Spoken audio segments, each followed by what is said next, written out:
Once again, I welcome all the participants in the fourth session of week 5. So here we are going to discuss about the community development and integral part of social work. So if you look into the definition of community development by the Cornelia Flora, so it's here in this definition. This is about the community development within social work is not just about solving problem. It's also about building the power and resilience of community to transform themselves. So it's also end goal is important, but for the community development, what is important is the process as well. So social workers strive to create a space where individuals can collaborate, advocate, and enact changes, ensuring that development is driven by the people and for the people. So here it's mainly concerned about this whole definition is about the democratic aspect of the development. So actually this statement reflects the essence of community development in social work, empowering communities to become active, active in participation in their own growth. Social workers play a crucial role in facilitating this process of end and meeting the end and then helping in the process, right? So it's a foundation and sustainable self-determined changes that align with the unique strength and needs of the community. So looking into the second definition by Jack Rothman, so social work and community development are inseparable. So whenever we talk about the community work or social work, so community development is, you cannot separate it, because both aim to create environments where all individuals have the opportunity to thrive, right? So whenever we talk about even at the micro level working with the individual, we have to concern about the humans in their environment or ecological aspects. So until the environment where that person lives, you cannot if it is not strong enough, built enough, supportive enough, you cannot it is not easy for to resolve the issues at the micro level. So social workers actually build bridges within communities and fostering the connections that make sustainable change possible. So here is the definitions. Years back also talk about the sustainable development. Here sustainable development means that development should be in that way that it is going to affect to every aspect, every capital of the community, and enable the community members to bring up positive changes in their life. Moving ahead, next definition as per the Sarah Banks. So this statement highlights a crucial role of community development in social work, emphasizing empowerment, collaboration, and sustainability. So these three are very important aspects. So looking into this definition, that is about the community development empowers people, identify and use their strength. So empowering is through identifying their strength. Social workers here serve as a facilitator in helpful in identifying their strength and the strength of the community and helping communities to take the lead of creation solution for their problem and the challenges the community is having. If you look into the next definition as by the Jane Addams, although this definition is not exactly the Jane Addams has given, rather it is paraphrasing in defining the community development in social work in the present day context. So social work that integrates community development acknowledge that true changes begins with empowering communities to be part of solution. So Jane Addams, if you're looking into the definition, actually emphasizing that meaningful change arises from empowering communities to actively participate in shaping the future and fostering environmental rooted in justice and equality. So justice and equality could be the end goal, but the process is about the participation, empowerment of the community members, capacity of the community members to participate in all. So here action needed in the sole medium of expression of ethics. This is what the actually the Jane Addams talked about. The action indeed is the sole medium of expression for ethics. So expression, that is what the participation. Next definition says that the most effective social workers or practice are those that invest the strength of communities. By supporting community development, social work fosters resilience and nurture the kind of long-term social chain that transform lives. So this definition also highlighted the importance of sustainability.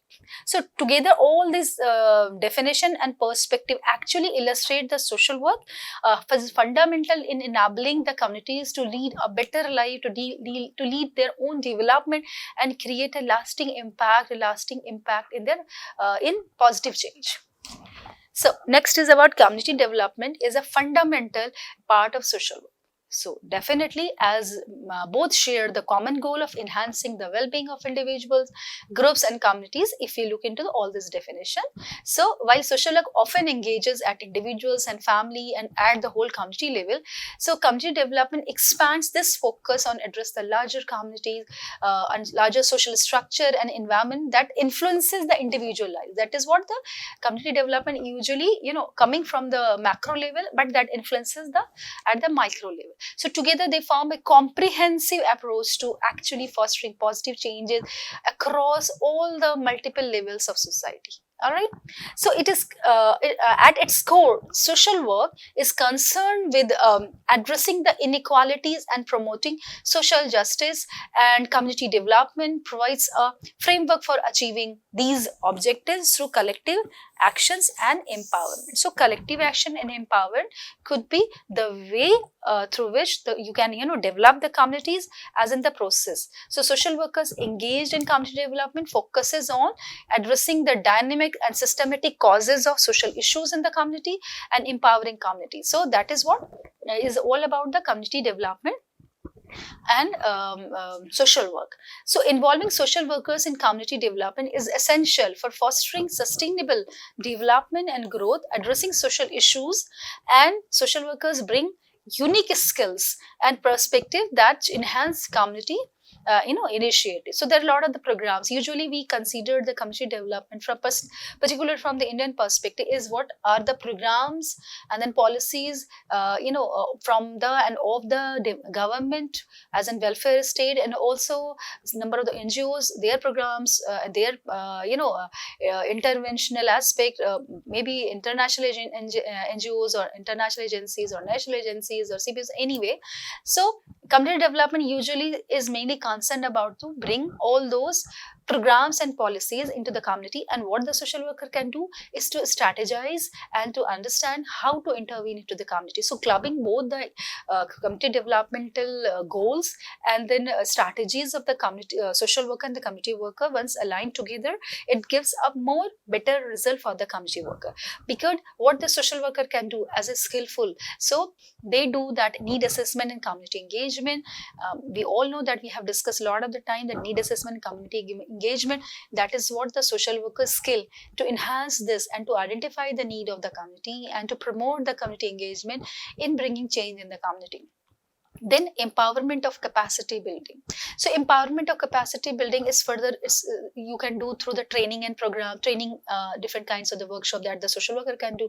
Maybe the programs like the NRHM, National Rural Health Mission, or you can take the name of any program that need to intervene into the community and that need a kind of training programs in the community. So that is by outsourcing those programs to any NGOs, any agencies, through which the kind of flexibility that the social worker or the NGOs can bring, that cannot be possible by the government itself, and then only by the government, right? So training and workshop could be organized by the NGOs or by the social worker in more participatory manner, in more interesting manner, with lot of creativity. That is what important. So flexibility and creativity, that is one very important skill of the social worker.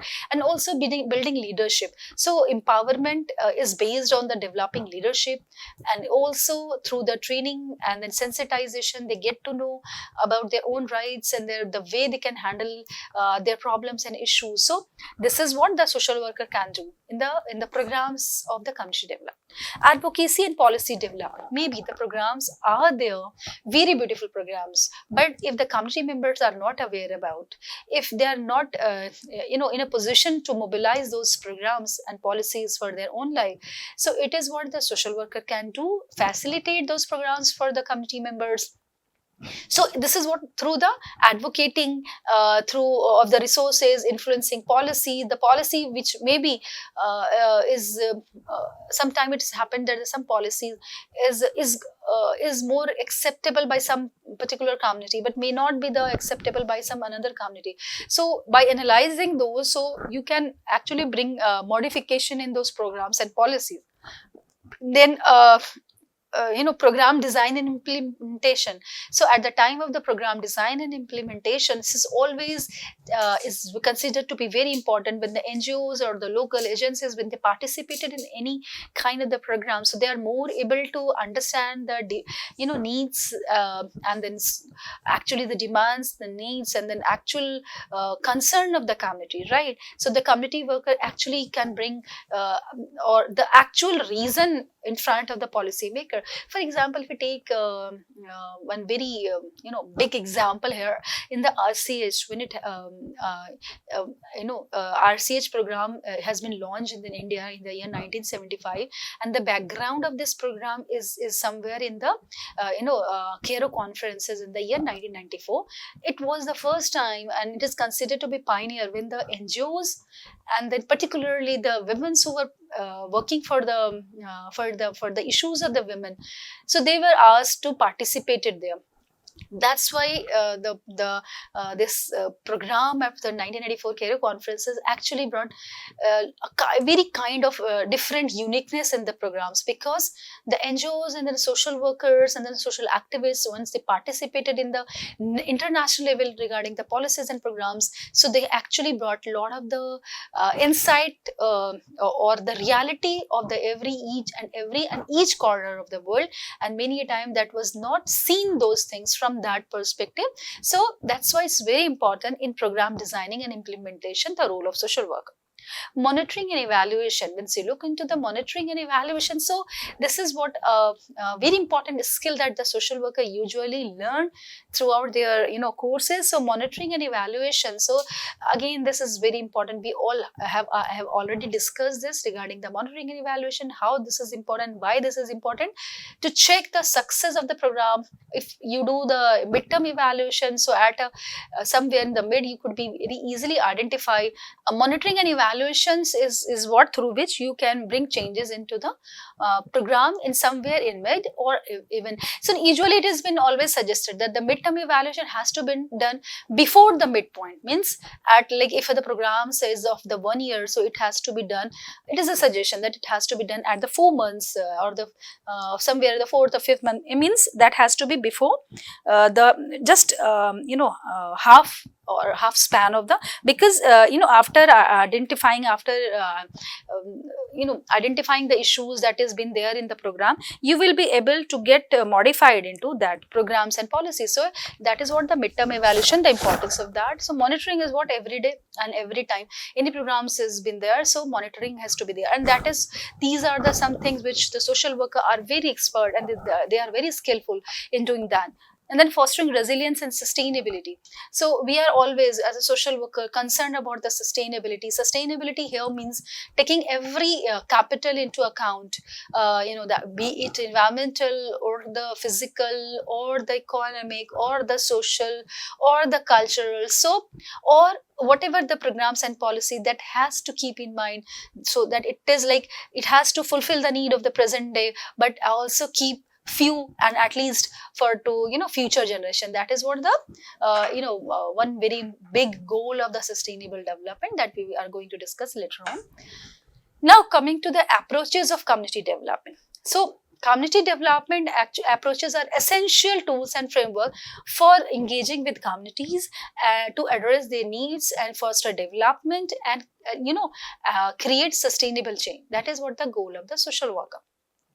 Each approaches of community development offers a different perspective on how to work with communities, ranging from focusing on their deficits and the needs to existing strength and then resources. So here the very important approaches of community development. Then whenever you go with any programs of the government or international agencies, you have to understand these approaches, right? So the very first approach here is about the need based. approach. So here this need-based approach is usually focus on deficit and challenges in the community, such as the poverty and unemployment, lack of infrastructure, poor health outcomes, emphasize the need for external assistance if it is required. So here focus on the deficit and challenges, then emphasize the need for external assistance, because here it's about the need.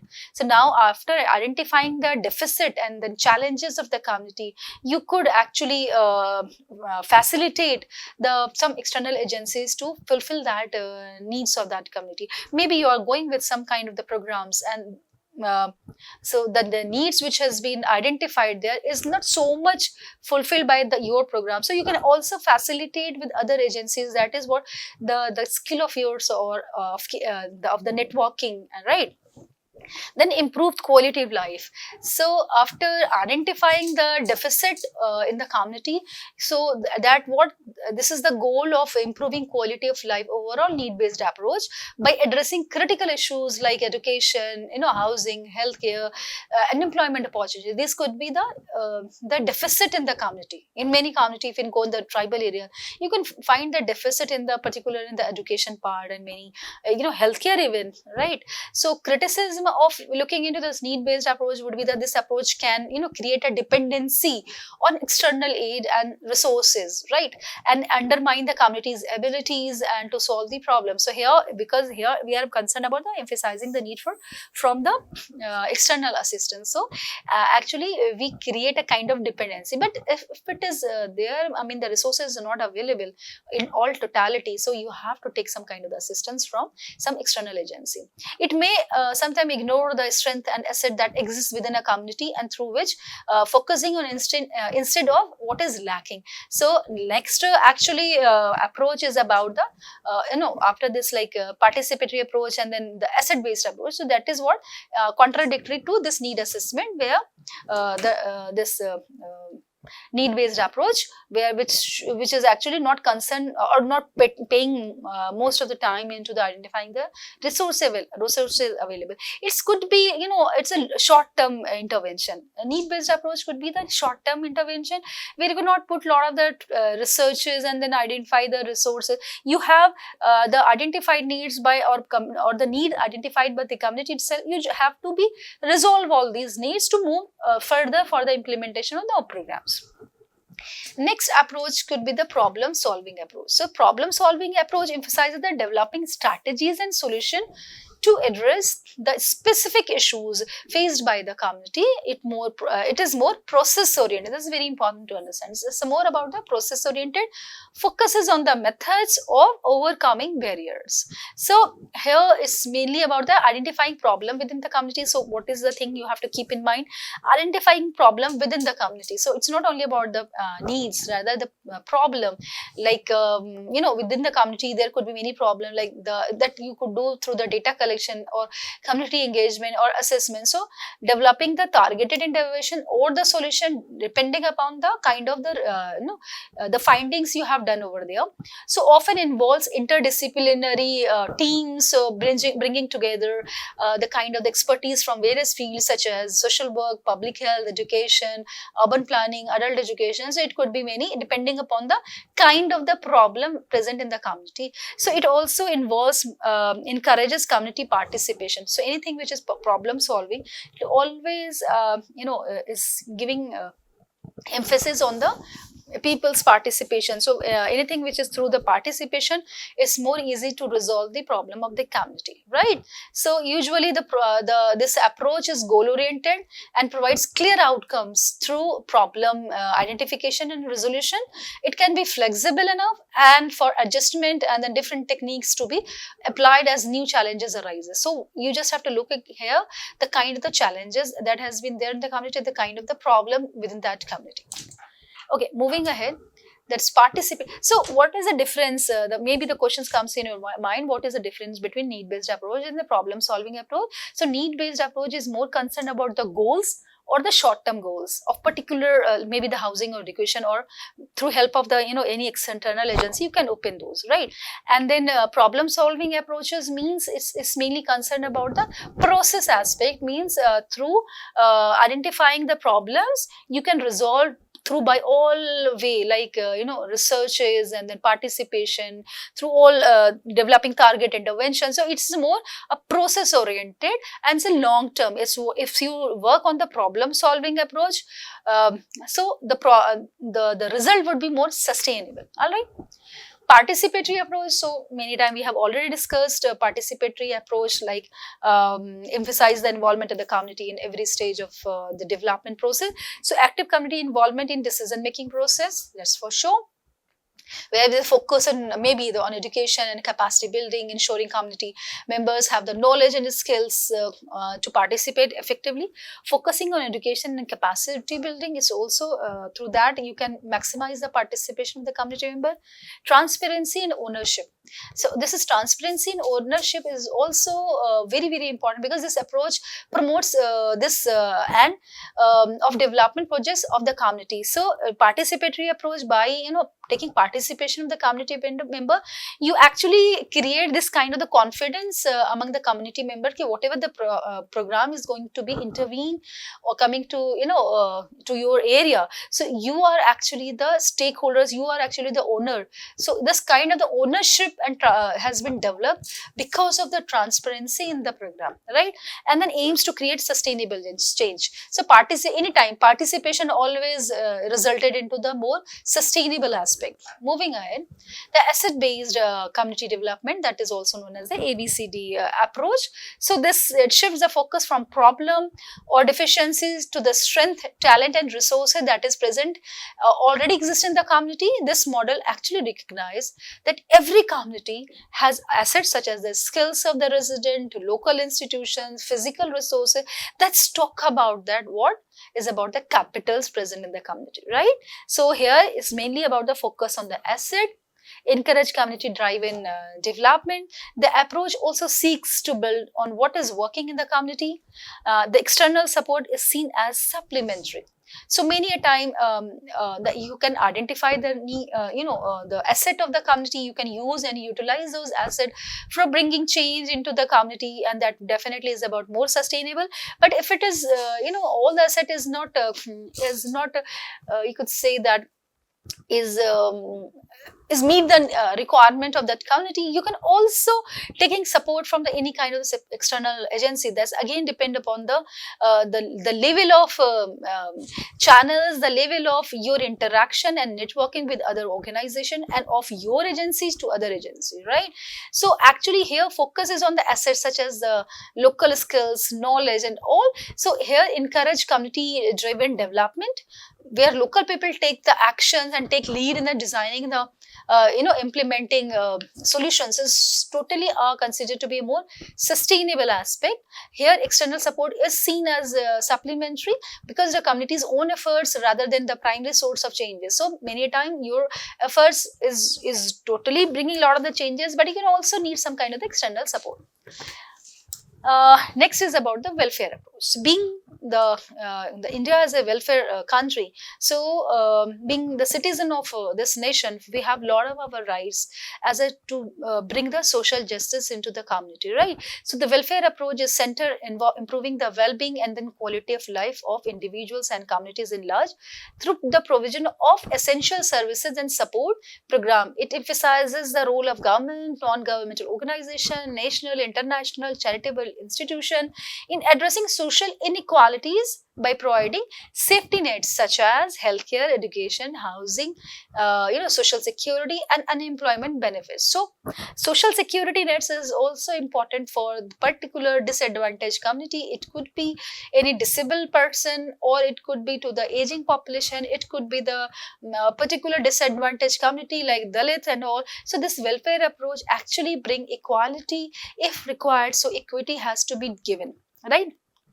So here seek is to provide basic needs, often involve the establishment of the safety nets, supported by government welfare programs, NGO and charitable organizations and all.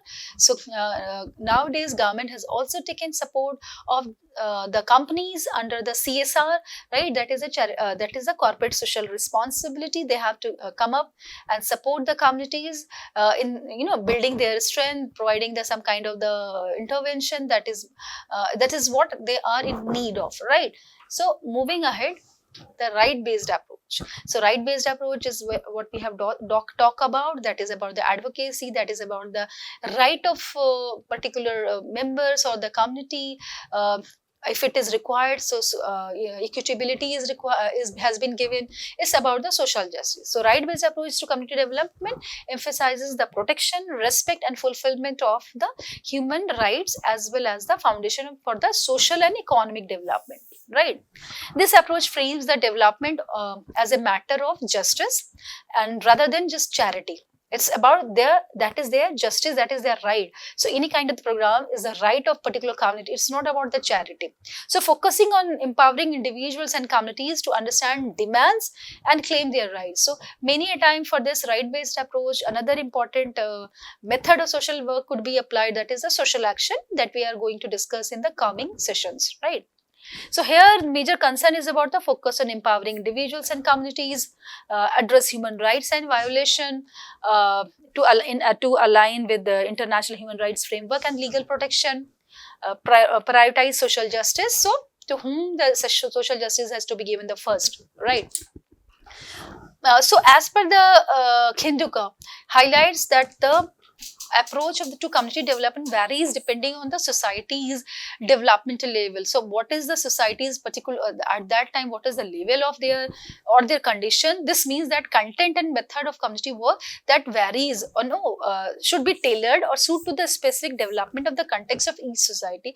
So you cannot go with every similar kind of the approach to every community. Depending upon the needs and the resources and the requirements, you have to move with a different approaches. So the major thrust of community development programs in low income economies, to use the World Bank's terminology, which would naturally be in the area of economic development. If you look into the history of the community development, so usually it has been a major concern from the time when we talked about the community development in all over the world. So major concern was on the economic development.